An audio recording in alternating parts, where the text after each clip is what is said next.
నమస్తే అండి, welcome to తెలుగింటి వంటలు. నేను మీ లలితాని. ఈరోజు మనం సగ్గుబియ్యంతో మిక్చర్ ఎలా తయారు చేసుకోవాలనేది చూద్దాం. ఎంతో ఈజీగా ఇంట్లోనే మనం తయారు చేసేసుకోవచ్చు. మొదటిసారి కనుక నా ఛానల్ చూస్తుంటే సబ్స్క్రైబ్ చేసుకోండి.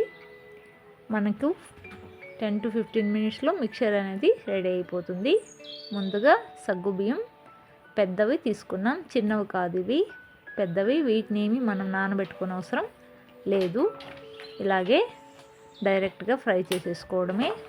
కొద్దిగా వేసి ఇలా ఆయిల్లో పెట్టేసుకున్నామంటే మనకి ఇది పేలడానికి కొంత టైం పడుతుంది.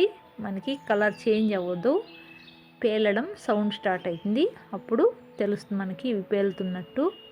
అది కంప్లీట్ అయ్యాక తీసుకోండి, లేకపోతే గట్టిగా స్టిక్కీగా వచ్చేస్తాయి. ఇలా మొత్తం ఎన్ని కావాలని మనకు వేసేసుకున్నాం.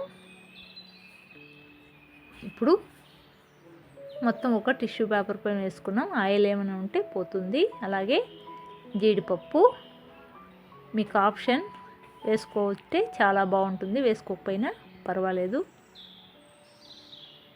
పల్లీలు అనేది వేసుకున్నాం.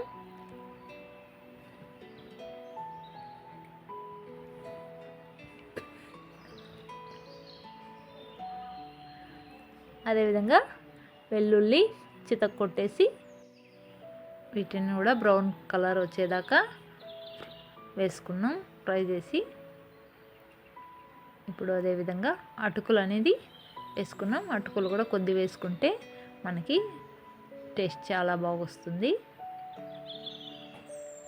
ఆయిల్ అనేది కొద్దిగా వేసుకోండి, ఎందుకంటే ఆయిల్ రంగు మారిపోతుంది. ఇప్పుడు కరివేపాకు ఇది వేసుకున్నప్పుడు మనం దానిపైన క్లోజ్ చేసుకున్నాం, ఎందుకంటే అది పైకి ఆయిల్ అనేది పేలుతుంది కాబట్టి. మొత్తం ఇలా అన్నీ వెంటనే చేసేసుకున్నామంటే చాలా ఈజీగా అయిపోతుంది. ఇప్పుడు మొత్తం ఒక దాంట్లోకి మనం వేసేసుకున్నాం. వేసేసుకున్న తర్వాత అన్నీ ఒకసారి మసాలాలు వేసి కలుపుకున్నాం.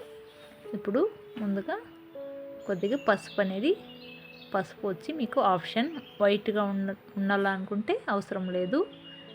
ఇప్పుడు కారం,